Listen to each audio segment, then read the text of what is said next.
gracias, Angélica. Buenas noches con todos, bienvenidos el día de hoy. Como bien lo dijo Angélica, mi nombre es Cecilia Portilla, jefa académica de los programas de especialización y cursos cortos de Derecho de la Escuela de Gestión Pública.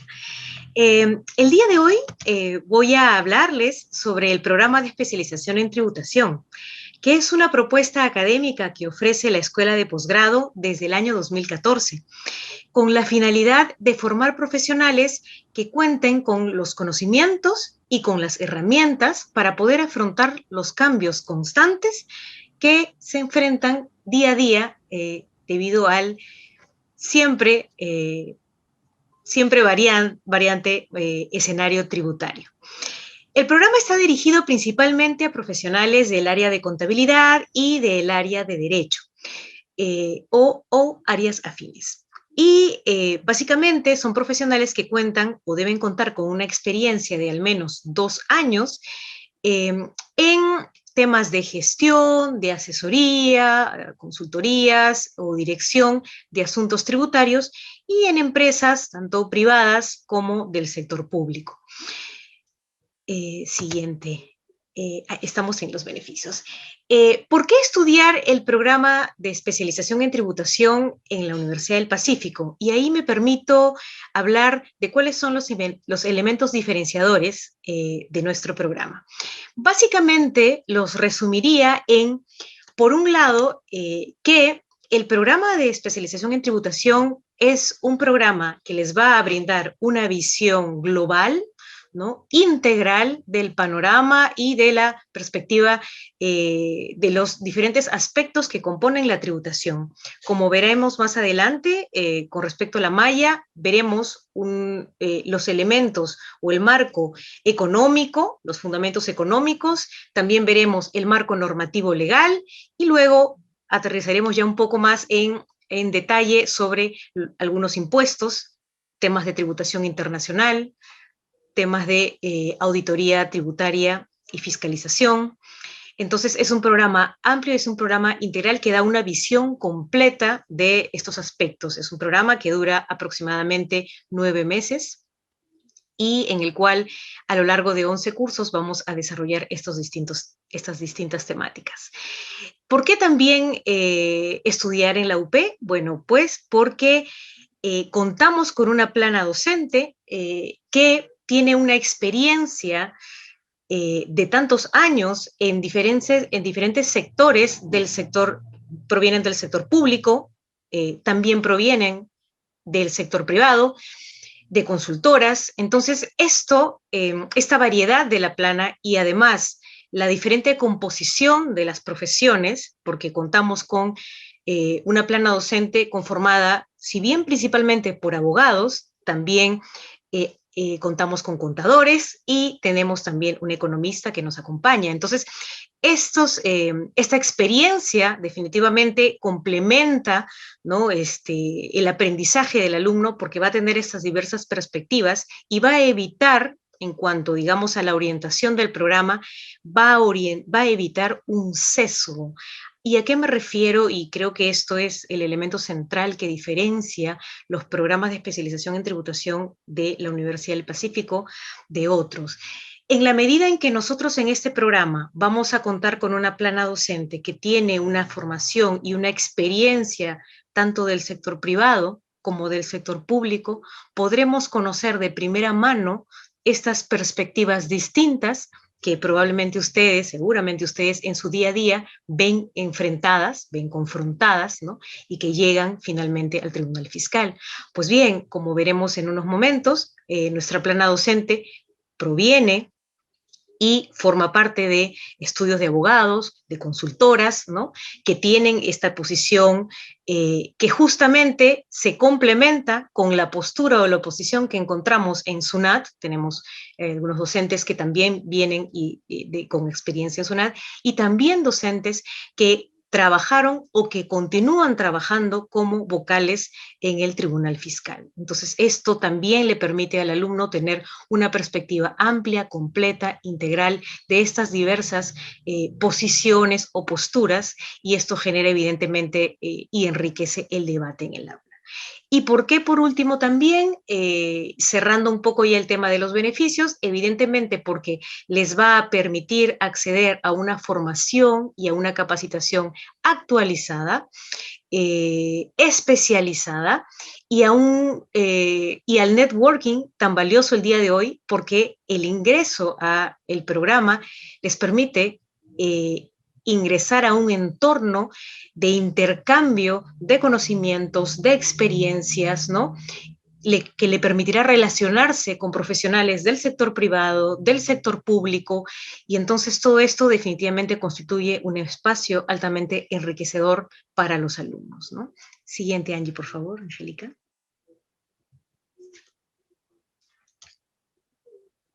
Angélica, siguiente, por favor.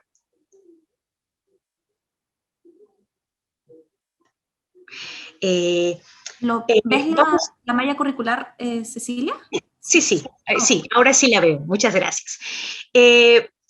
Como sustento de lo que acabo de comentar, de nuestros elementos diferenciadores que básicamente tienen apoyo en lo que es la malla y lo que es nuestra plana docente, voy a comentarles un poco sobre la malla y la estructura del programa.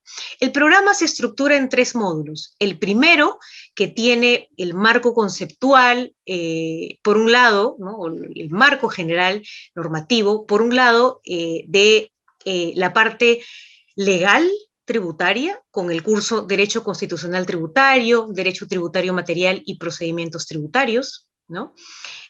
También en este módulo se va a ver el marco económico con el curso Política Fiscal y Análisis Económico de los Impuestos, impuesto a la renta e impuestos al consumo, y terminamos abordando un poco la importancia de el derecho tributario sancionador, la potestad sancionadora del Estado, ¿no? Todo esto, estos cursos dentro del marco, lo que es el marco conceptual, que rige un poco las normas de juego de la administración y de los administrados o de las empresas, ¿no? Para luego de ello pasar a un segundo módulo en el que vamos a abordar ya cursos como son impuesto a la renta, imposición al consumo, tratamientos tributarios especiales, que es un curso que permite dar una pincelada general a distintos regímenes especiales, y el curso de tributación financiera, ¿no? Lo que es la tributación de instrumentos financieros. Y terminamos el programa con un módulo que aborda, por un lado, el derecho tributario internacional, un curso especial sobre precios de transferencia que precisamente está a cargo del doctor Francisco Pantigoso, quien nos acompaña el día de hoy con la exposición. Con el curso de fiscalización y auditoría tributaria, justamente como les comentaba, ¿no? Que va a brindarles los principios, las herramientas a tomar en cuenta durante un proceso de fiscalización, terminando con un curso de contabilidad y tributación que cierra un poco lo que han aprendido, ¿no? La parte tributaria desde los aspectos legales y cómo esto puede hacer un match entre contabilidad y tributación. Siguiente, por favor, Angélica. Antes de ello, también recordar que durante el desarrollo del programa, la universidad usualmente y permanentemente está organizando conferencias, seminarios, webinars, charlas que permiten a los alumnos de nuestros programas acceder de forma gratuita a estos eventos y, por lo tanto, mantenerse plenamente actualizado, ¿no? Entonces, poco para cerrar esta presentación bastante general del programa, comentarles sobre la plana docente, que ya les había hecho mención. Es una plana docente de primer nivel, con una trayectoria en el sector público, en el sector privado, y voy a comentar un poquito sobre nuestros docentes. Estamos y contamos con el doctor Javier Caña, viene del sector privado, actualmente socio del estudio Grelot y Luque Abogados, y ha sido gerente en KPMG. El doctor Richard Yaque, con toda una experiencia y años en SUNAT, se desempeñó como gerente de fiscalización de principales contribuyentes. Él es doctor en contabilidad y actualmente es también uno de nuestros docentes que permanece todavía en permanentes coordinaciones y contactos porque todavía forma parte de SUNAT, ¿no?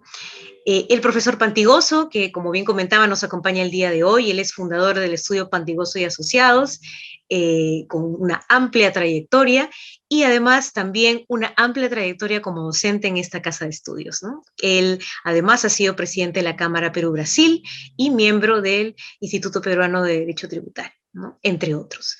También el doctor Oscar Picón, socio de la firma Picón y Asociados, él ha sido vocal del Tribunal Fiscal y asesor tributario de Proinversión, entre otras experiencias, ¿no? Profesionales. Siguiente, por favor, Angie. También tenemos al docente Marcel Ramírez, él es economista, director de la Asociación de Contribuyentes de Perú. Él es consultor internacional en política fiscal, política de administración tributaria, planeamiento estratégico, entre otros. El doctor Jesús Ramos, sector privado, él es jefe del área tributaria en Torne, Echandía y Lema. Es un experto en tributación empresarial e internacional, planificación fiscal y optimización patrimonial. El doctor Pedro Velázquez, él es vocal del Tribunal Fiscal, años como vocal del Tribunal Fiscal, tiene más de 15 años de labor profesional y más de 17 años en la administración pública, ¿no?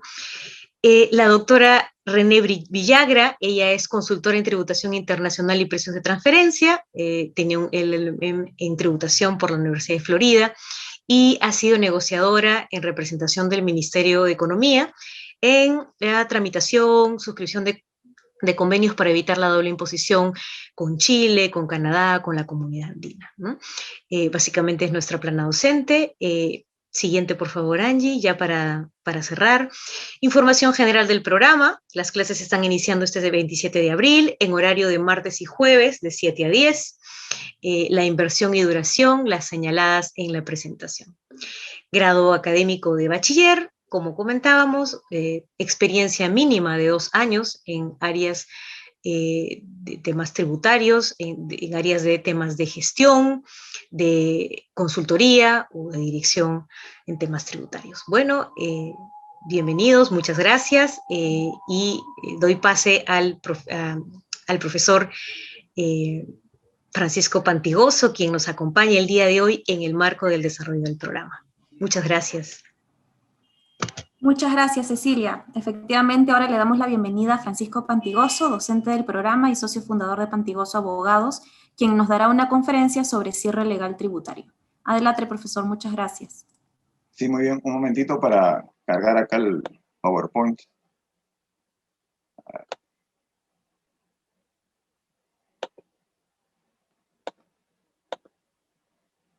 Un segundito.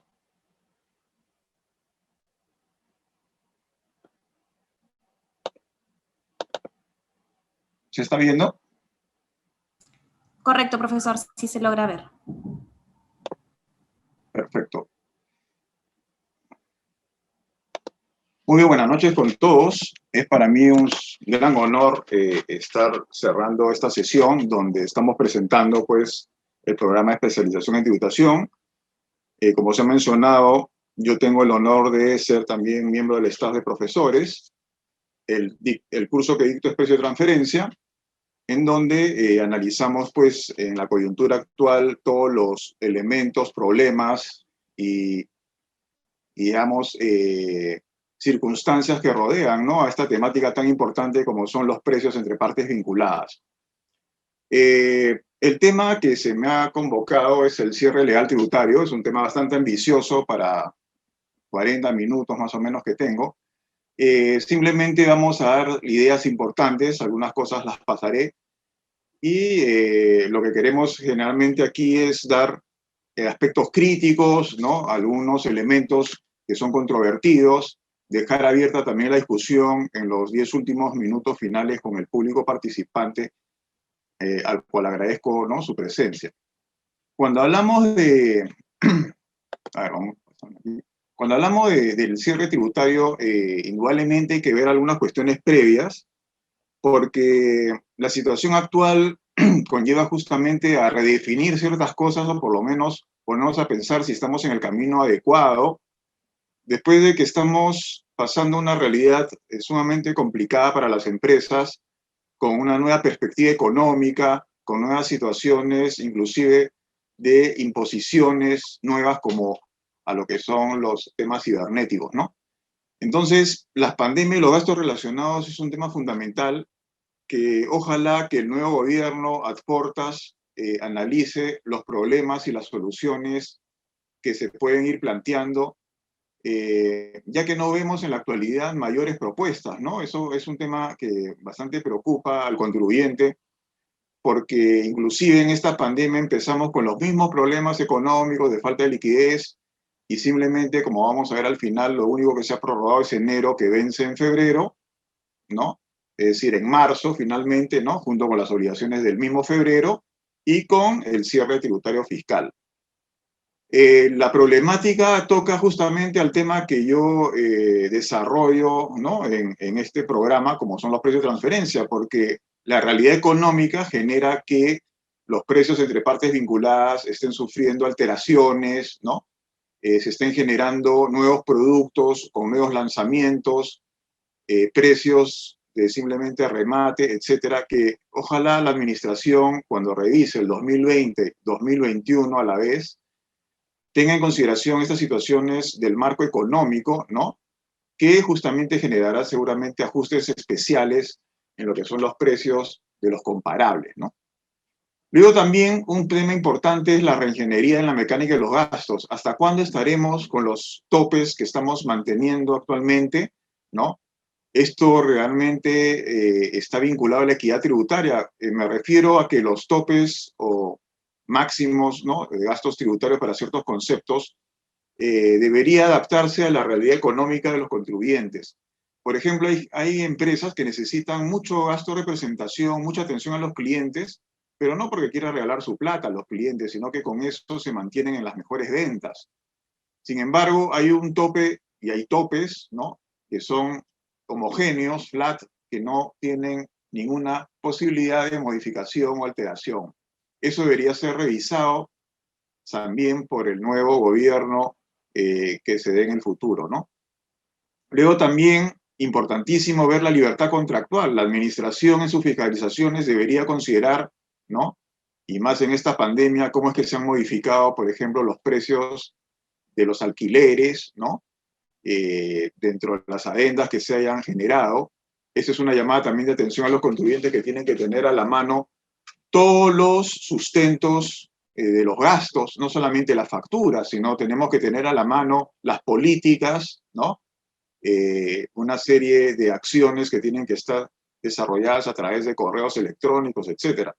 Las actas, señores, es un tema fundamental. Pregunto, ¿no? Hay mucha gente seguramente presente aquí en el área contable. Las actas de directorio y de accionistas están completas, están actualizadas con una serie de decisiones tributarias.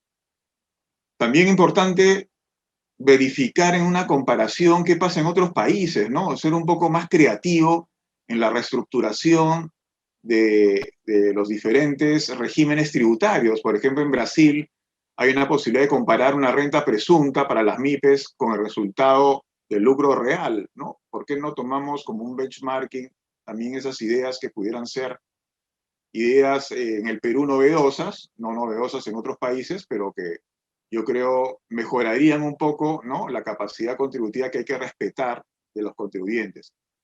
Y un tema también importantísimo, la carga de la prueba, señores. Todo este tema que vamos a hablar del cierre legal tributario tiene que ver con la probanza mañana ante una fiscalización.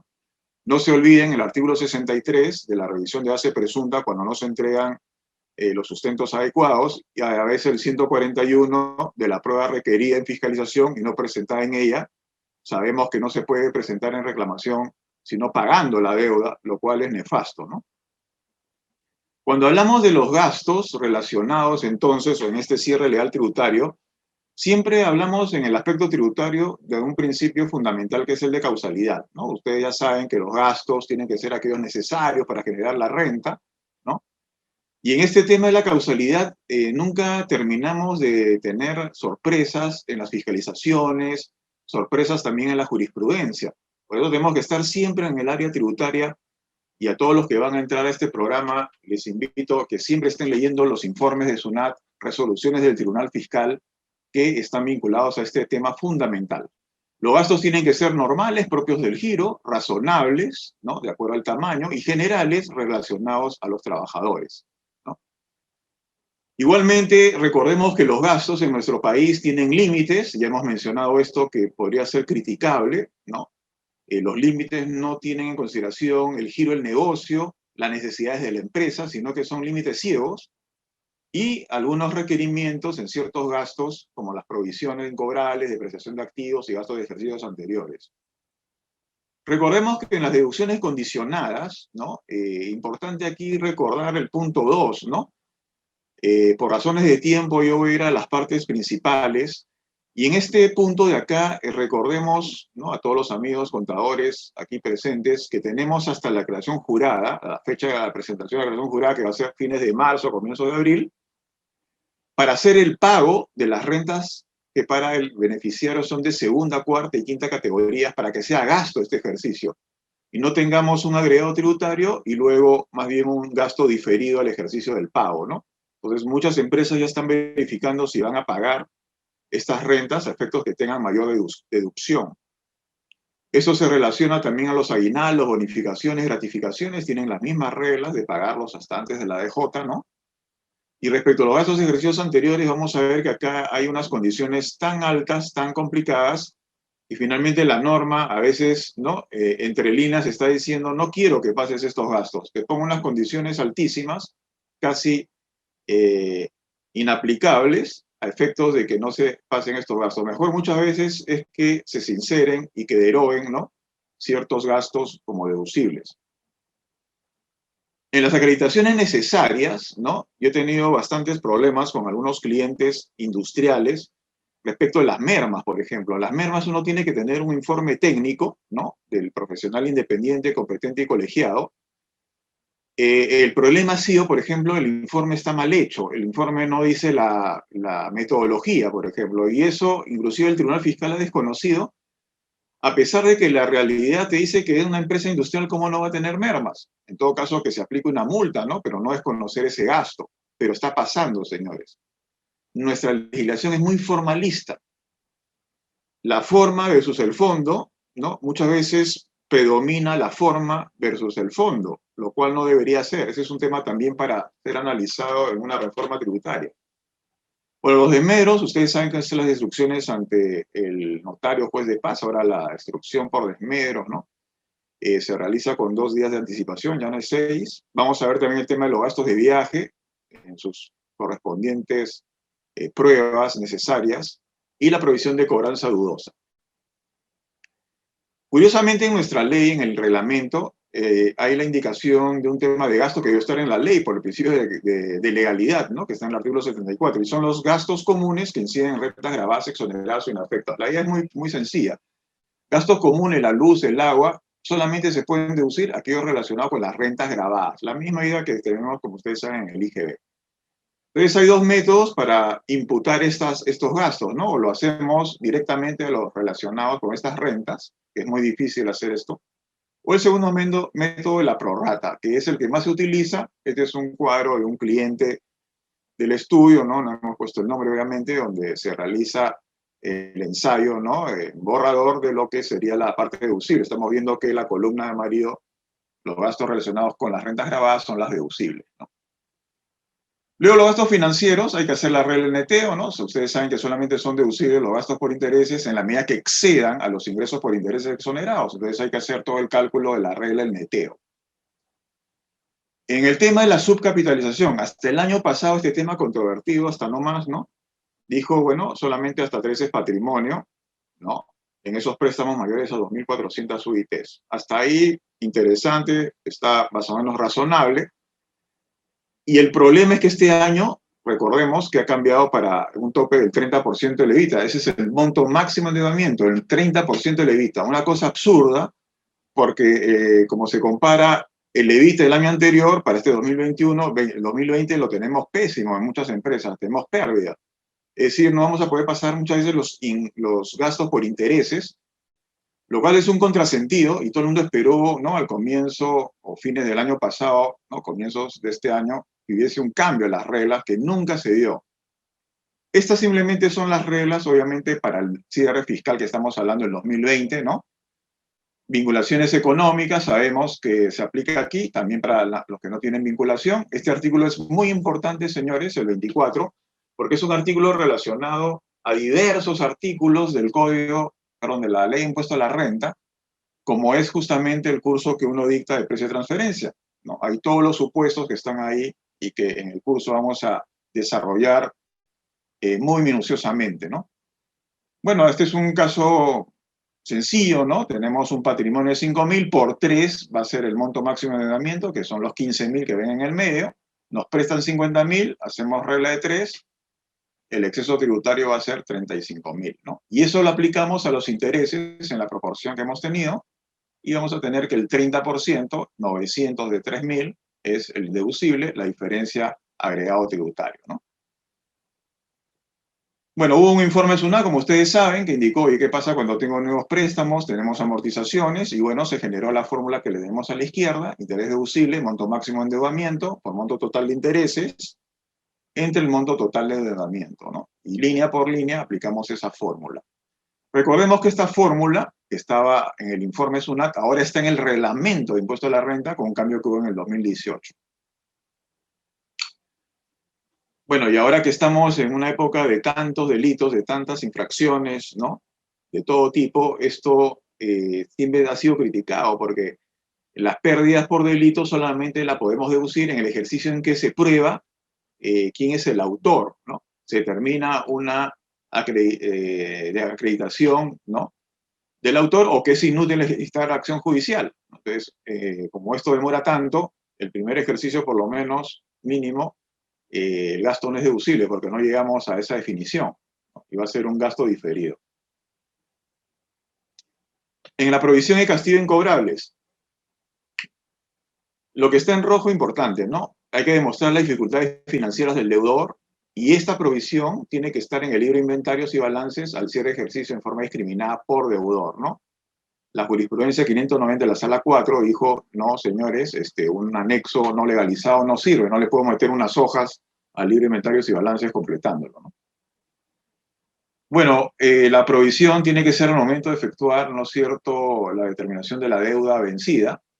Hay un reconocimiento importante aquí. No se puede pasar como provisión las deudas con vinculadas, las garantizadas y las renovadas. Obviamente porque aquí podemos recuperar, ¿no es cierto?, el incobrable o la mala deuda. En cuanto al tema del castigo, como ustedes saben, hay una provisión previa, montos menores a 3 UITs, 4.400 este año, la UIT, ¿no? Por 3, bueno, es castigo directo, si no hay que acreditar con acciones judiciales la imposibilidad o inutilidad de la acreditación, ¿no? De este impago, ¿no? La condonación genera una renta de tercera categoría del deudor y un IGB aplicable, obviamente, en la nota de abono que se tiene que emitir, que es obligatoria, ¿no? Luego también tenemos gastos que constituyen para el perceptor renta de segunda, cuarta y quinta categorías. Como hemos dicho, hay que pagar antes de la EJ para que sea gasto de este año 2020 que estamos analizando, ¿no? O sea, recuerden que la charla tiene que ver con el cierre legal tributario del 2020. Ahora bien, los gastos laborales, ¿no? Tenemos que también pagarlos hasta la DJ, o sea, se siguen las mismas reglas que hemos hablado antes. Esto se aplica a aguinaldos, bonificaciones, gratificaciones, retribuciones que se acuerden al personal, incluyendo todos los pagos, ¿no? Y por cualquier concepto se hagan a favor de los servidores en virtud del vínculo laboral y con motivo del cese, ¿no? Esto se llama el principio de generalidad. Por ejemplo, si hemos definido bonificaciones en diciembre, tenemos que pagarlas. No es el tema del devengo lo que funciona aquí. Muchas empresas no recuerdan esto, lo deducen y mañana la SUNAT les va a acotar, ¿no? Los servicios de salud, recreativos, culturales y educativos para el cónyuge e hijos menores de 18 años del trabajador también son deducibles. Recordemos que los gastos recreativos tienen un tope que es el mismo de los gastos de representación, ¿no? Hay jurisprudencias reiteradas sobre el tema laboral. Aquí estamos viendo algunas donde la incidencia de la prueba documentaria, ¿no?, La acreditación de este gasto es fundamental. Por ejemplo, en el gasto de los eventos deportivos y premios a los trabajadores, ¿no? Se tuvo que probar que el gasto era relacionado con la fuente productora, que era un gasto, ¿no?, importante, por ejemplo, que era beneficioso para aumentar o mejorar el clima laboral. Luego el segundo punto abajo señala que no se ha identificado a los trabajadores que recibieron unos regalos, seguramente en Navidad. Hay que identificarlos, señores, ¿no?, un cargo de entrega. Y tampoco se ha acreditado la oportunidad de los beneficios de dicha entrega, ¿no? La misma lógica de determinar la causalidad del gasto. Bueno, y este punto tiene que ver con las remuneraciones a accionistas o parientes de ellos, ¿no? Son los accionistas trabajadores. Generalmente esto pasa con las empresas que son familiares. Recordemos que acá lo que tenemos que hacer es comparables con otros trabajadores de la empresa. Eso ha sido, por ejemplo, el año pasado o el anteaño, fuertes fiscalizaciones de SUNAT, seguramente alguno que me escucha lo ha vivido, porque a través del PLAME identifica el cargo de la empresa, el organigrama, ¿no? Y entonces sabe que uno no puede ganar más del comparable, ¿no? Y finalmente, ustedes saben que si no hay comparables, el máximo que puede ganar el accionista trabajador es 95 ITs o lo que gana el mejor remunerado por 1.5 mensual. Ese trabajador que tomo como referente no puede ser a la vez pariente del referido, ¿no? Y tiene que haber trabajado en el mismo momento del referido. ¿Qué genera esto? Dos cosas. Acuérdense, gasto no deducible por el exceso y dividendo presunto, ¿no? Que debió pagarse, valga la referencia, ahora en diciembre, que vencía en enero, y muchos no lo han hecho. La dieta de directorio, bueno, esto también es un tema que siempre se ha criticado. Hay empresas que tienen directorio prácticamente todos los meses y les queda cortísimo muchas veces esto, que es el pago de las dietas. Bueno, acá lo que hay que hacer es un artificio. Lo que hay que hacer es una cosa muy simple, que algunos no lo hacen correctamente. A la utilidad comercial le agregas, ¿no?, el directorio, es decir, le sacas ya del gasto contable el directorio al sumarle, ¿no?, a la utilidad del directorio, lo anulas. Y esa va a ser la nueva base para calcular el 6% de la utilidad comercial, ¿no? Estamos viendo ahí que la utilidad comercial es sobre 970.000, ¿no?, no sobre 900.000. Eso genera en el ejemplo un agregado, un exceso de 11.800. Recordemos que el exceso no es deducible y la totalidad es ingreso de la cuarta categoría. Gasto de representación, todo un tema acá también, seguramente alguno que me escucha lo ha vivido. La SUNAT siempre contrapone el gasto de representación con el de marketing. Dice que muchos gastos de marketing son gastos de representación. Claro, porque este tiene tope y el gasto de marketing no tiene tope. Le conviene a la SUNAT irse a este punto aquí, ¿no?, de gasto de representación. Yo lo he vivido asesorando un casino. Estaban presentando máquinas tragamonedas, gasto de marketing, pero presentaban, por ejemplo, una comida a los asistentes. La SUNAT dijo, no, esto es gasto de representación. Se le tuvo que probar de que esto era importante, ¿no?, verificar el tema de que acá había que distinguir lo principal de lo accesorio. Lo principal era un gasto de marketing, ¿no? Planillas de movilidad, es todo un tema aquí, ¿no? Seguramente muchos recién se han acordado de llenar la planilla de movilidad desde el año 2020, arrastrando lápiz como buenos peruanos a última hora. La planilla de movilidad es, en términos breves, sencillos, es los gastos de movilidad informal, ¿no? Cuando nosotros tenemos vehículos asignados a los trabajadores o vehículos entregados en comodato de los trabajadores a la empresa, no llevamos planilla de movilidades. El trabajador que no tiene estos vehículos y que utiliza vehículos ahora de transporte, ¿no?, bueno, tiene que llenar esta planilla. La puedes llenar por día por trabajador o por trabajador y los días que se ha movilizado. El tope es 4% de la RMB, 37.20 soles el año pasado, diario. En cuanto a los viajes, tenemos acá un punto importante, ¿no? Son los gastos de pasaje y de viáticos. Recordemos que en el exterior, y a veces olvidamos esto, todos los gastos de viáticos por hotelería en el exterior tiene que ser con factura, llámese invoice, nota de cobro, etcétera, con los datos que estén en rojo en el medio, mínimo.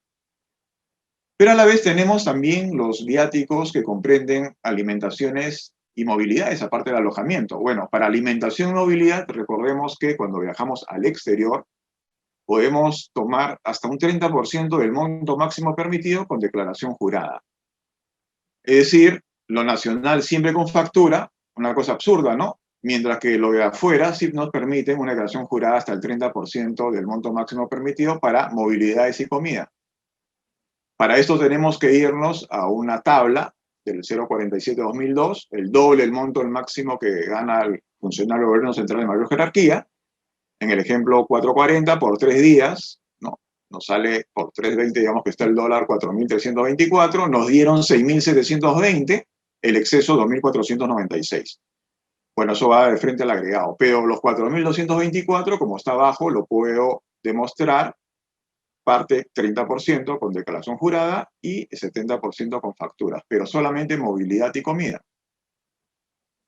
Bueno, mermas y desmedros que hemos hablado, voy pasando unas cosas por el tiempo.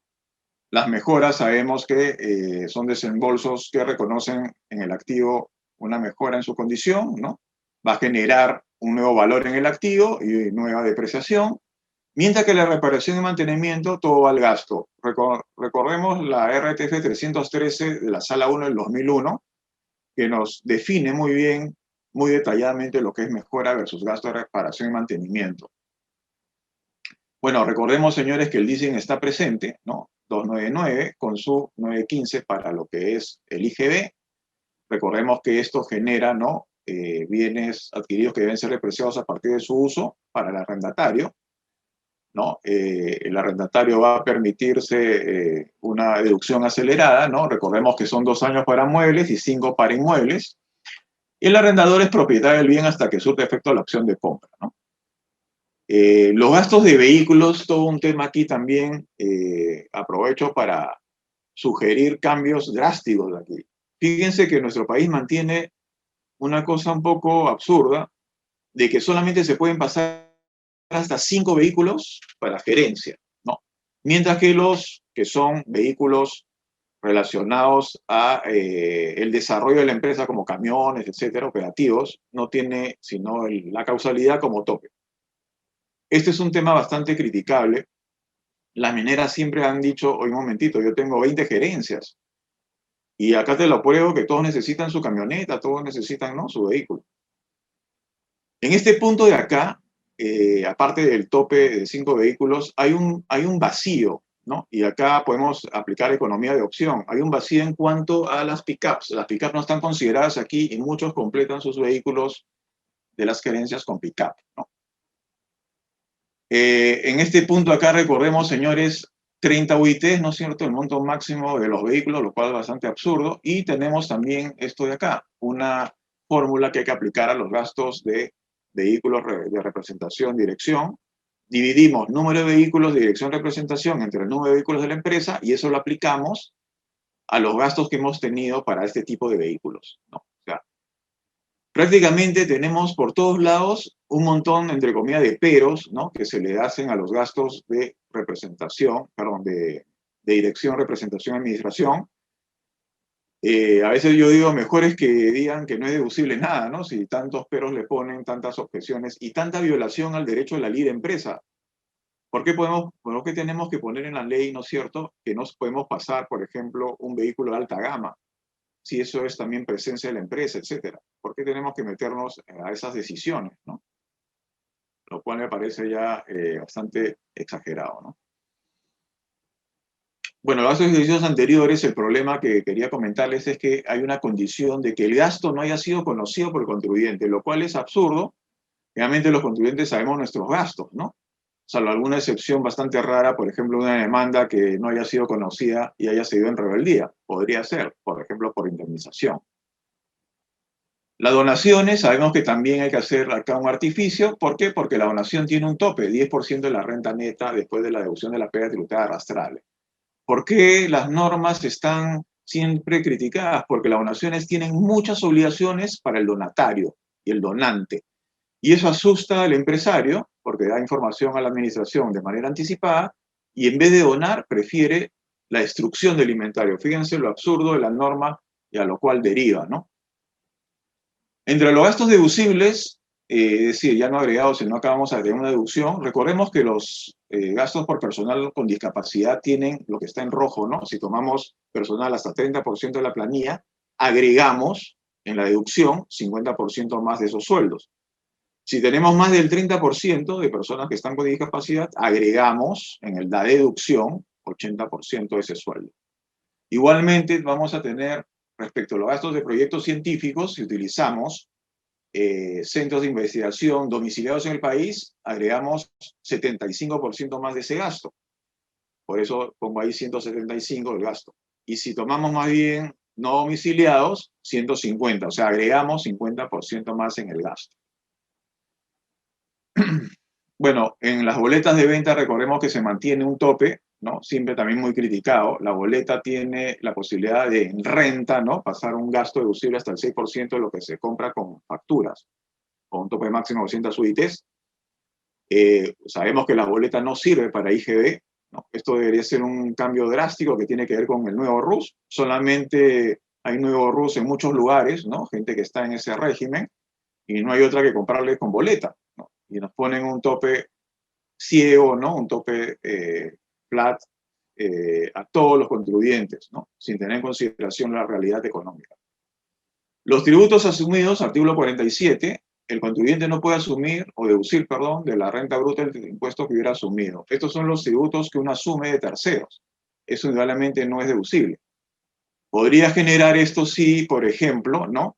En el caso de no domiciliados, el grossing up, ¿no? O también la posibilidad de considerar ya la asunción del impuesto y pagar el impuesto a la renta respectivo, ¿no? Por excepción, lo que está en el segundo párrafo, solamente se puede deducir los tributos asumidos por los intereses que se pagan por préstamos del extranjero. La lista de los gastos no deducibles, por tiempo simplemente voy acortando, me van a disculpar, con algunas jurisprudencias. Revisando el 2021, tenemos que revisar los convenios para evitar la imposición, las asistencias técnicas inafectas como una forma importante para aplicar economía de opción, al igual que los servicios inafectos. Los bonos extraordinarios, recordemos, si les pagamos a los trabajadores, podemos tener aquí, ¿no? Una deducción adicional. También como sucede con la mayor participación de los trabajadores. Cuidado con los servicios de empresas bajo el RER, porque hay una serie de situaciones de imposibilidad de aplicar el RER, ¿no? Hay una lista negra de actividades que siempre han sido criticadas. En la segunda categoría, la posibilidad de tener obligaciones de no hacer.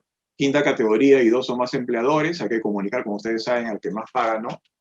Para que realice la retención. La multa que está en el 175.7, que tiene que ver con los sustentos, también tenerla presente. Los precios de transferencia con las reglas nuevas, ¿no? De acuerdo a la pandemia.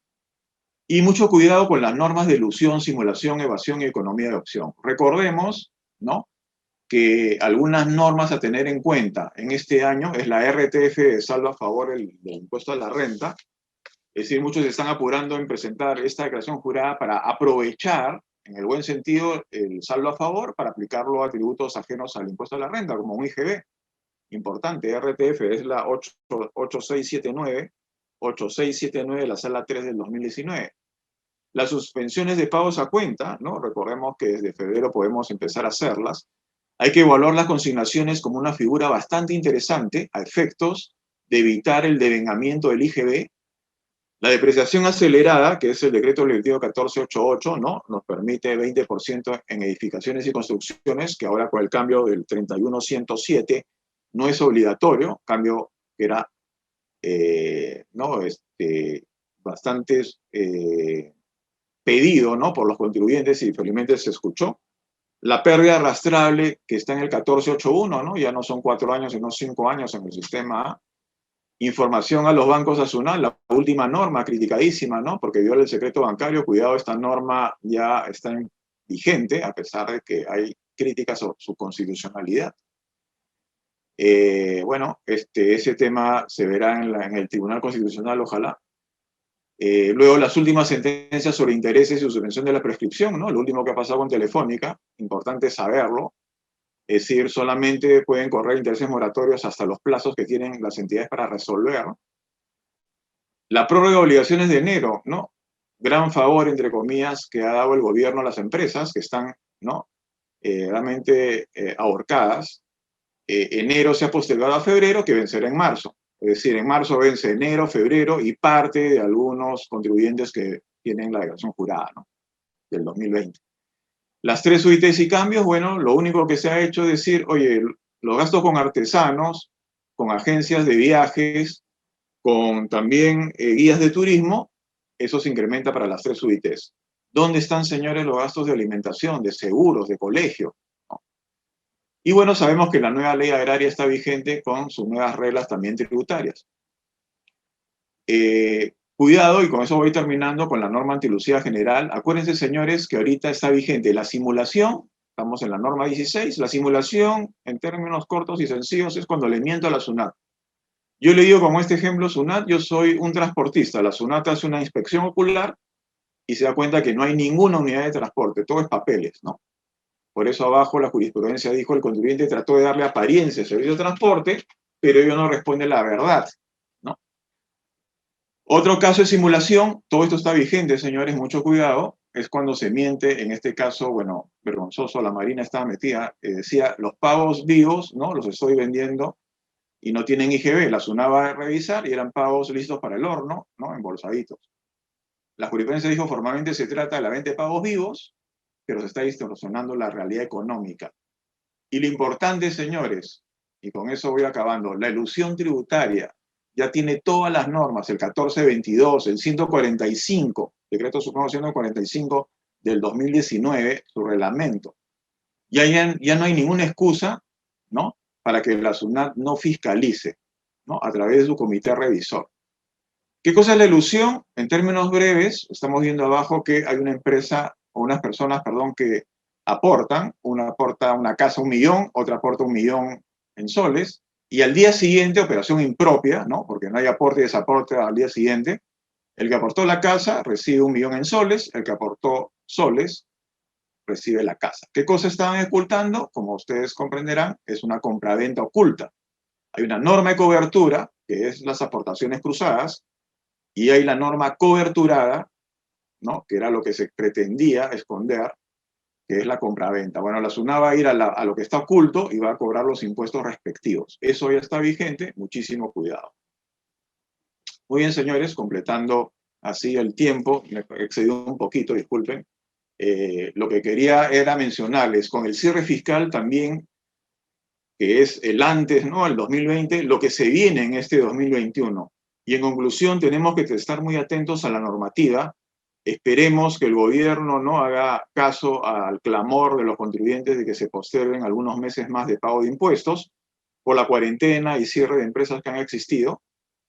Y por el hecho también de que tenemos, ¿no?, obligaciones que se vienen encima, como un RAF que se postergó, como el Reactiva, que hasta ahora no dicen nada si es que se va a prorrogar. Entonces, ojalá que el gobierno tome en cuenta la liquidez, ¿no?, de las empresas para efectos que hagan cambios y cuidemos bien lo que no hemos hecho bien a la vez en el 2020. O sea, de lo que hemos hablado hay que tomar previsiones. Estamos empezando el año y cuando cerramos un año y vemos todas las falencias, bueno, no hay excusa para no mejorar en el 2021, ¿no? Y esa ha sido un poco la razón y el motivo de esta charla, que tomemos previsiones y siempre vigilantes de que no se nos esté aplicando normas abusivas que violan los principios tributarios constitucionales. Muchísimas gracias y dejo pase a la mesa de conducción para cualquier pregunta que pudiera existir. Nuevamente, muchas gracias a Cecilia, ¿no?, por su invitación. Muchas gracias, profesor Francisco. Excelente exposición. Efectivamente, tenemos algunas consultas que han ido llegando por interno.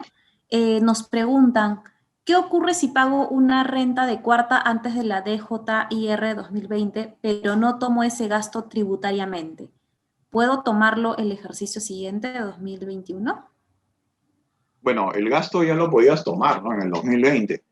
En todo caso, ustedes saben que se puede rectificar una declaración jurada, pero no habría ningún problema si lo tomas después, porque tú ya tienes el derecho de ese gasto. Una cosa es que no lo hayas tomado en el año, pero el derecho está latente y no está prescrito la posibilidad de poder utilizarlo, ¿no? Entonces sí se podría.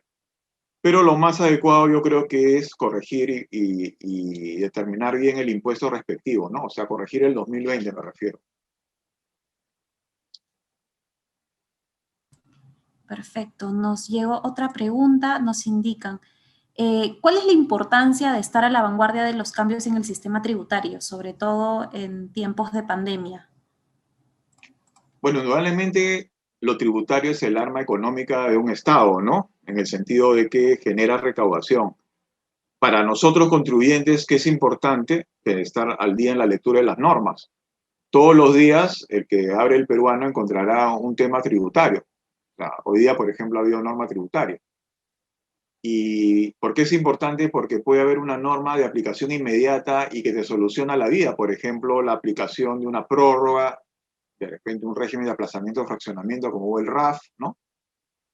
O alguna aclaración que exista, ¿no? No solamente el peruano, hay que leer también los informes de SUNAT que están saliendo un montón, ¿no?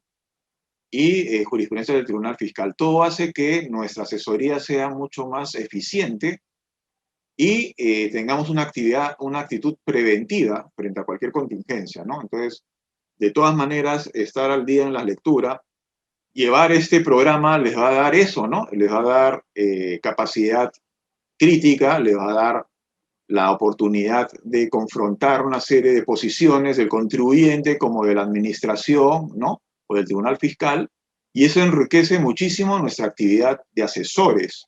Nosotros tenemos que solucionar temas de dinero, señores, temas delicados. La parte tributaria es dinero. Imagínense una mala asesoría a un contribuyente, ¿no? Eso va a ser fatal. Va a tener contingencia, va a tener multas y va a decirle, va a voltear al asesor. ¿Y qué pasó? Claro, en el Perú, muchos dirán, no hay malpraxis como una sanción, ¿no? Como hay en Argentina. En Argentina le meten a la cárcel por mala asesoría. Pero obviamente está el prestigio de uno, ¿no? La posibilidad que mañana te recomienden, ¿no? Entonces, todo eso forma parte del desarrollo personal que justamente este programa quiere ofrecerle, ¿no?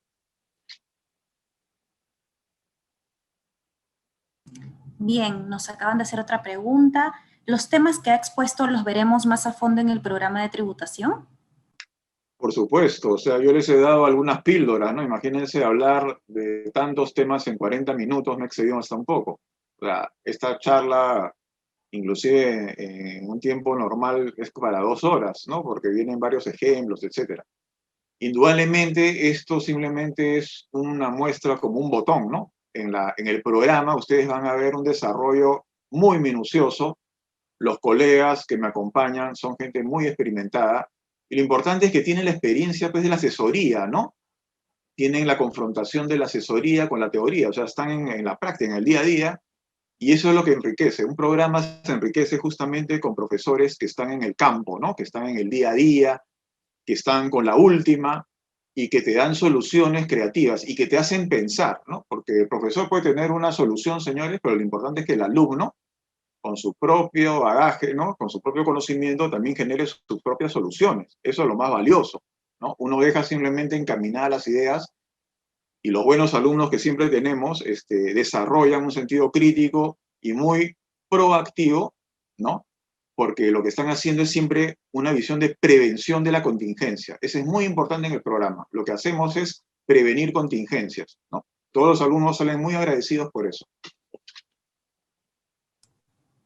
Perfecto. Nos ha llegado otra pregunta interna y nos consultan sobre la duración del programa de especialización y el grado que se necesita, si es el grado de bachiller. Si pudiera, Cecilia, por favor, Sí, ayudarnos, por favor. profesor. Sí, por favor. Sí, sí, Angélica, claro que sí. Bueno, la duración del programa, como comentábamos al inicio, es de aproximadamente 9 meses, ¿no? Y se requiere efectivamente requisito de bachiller y 2 años de experiencia como mínimo, experiencia en temas de tributación, ¿no? Claro, aquí es importante la experiencia, señores, porque como se discuten temas casuísticos, ¿no? Un programa de este tipo es no repetición de la norma, pues, ¿no? Porque eso ustedes ya lo saben. Es casuística, es confrontar ideas, es hacer grupos de discusión, ¿no? y la experiencia que ustedes traigan enriquece y hasta enseña a los profesores, ¿no? A mí me ha pasado muchísimo con los alumnos que he tenido. Algunos han tenido fiscalización de crédito de transferencia y excelente, porque lo que ellos han tenido, ¿no?, enriquecía la clase o generaba preguntas en los compañeros, o al profesor le hacía reflexionar sobre otras aristas, entonces hace un tema bien enriquecedor, ¿no? Por eso es lo que dice muy bien Cecilia, de la experiencia previa, ¿no?, que es necesaria y que va a redundar en un mejor desarrollo de las mismas clases, ¿no? Perfecto, profesor. Ya no contamos con más preguntas. De hecho, hemos dejado en el chat los datos de la asistente, perdón, disculpen. Hay una última pregunta. Nos dice Francis, buenas noches, las asociaciones sin fines de lucro no declaran renta. ¿Debería tomar en cuenta algún detalle en cuanto a la renta? Bueno, ustedes saben que están, ¿no?, exoneradas del impuesto a la renta. Lo que tienen que tener cuidado es que cualquier operación con fines lucrativos, y esto he visto en bastantes fiscalizaciones, la SUNAT indica que por esas operaciones tienen que pagar tributos, ¿no? Entonces tienen que tener muchísimo cuidado. De repente esas otras operaciones ya están en el planeamiento tributario, ¿no?, que también se ve en el programa. Lícito, obviamente, ¿no? Generarlas a través de una empresa paralela. No mezclar las cosas como suele pasar en las asociaciones sin fines de lucro. Oye, quiero vender polos, quiero hacer un tema de algún kiosco, vender algunas cosas. Eso está fuera de tu giro. Haz una empresa que se dedique a la comercialización. No mezcles las cosas porque eso es contingencia pura, ¿no? Entonces, respondiendo a la pregunta, hay que tener mucho cuidado, ¿no?, con el respeto al giro del negocio. A lo máximo que puedes hacer es reinvertir, ¿no es cierto?, tus utilidades no grabadas, ¿no?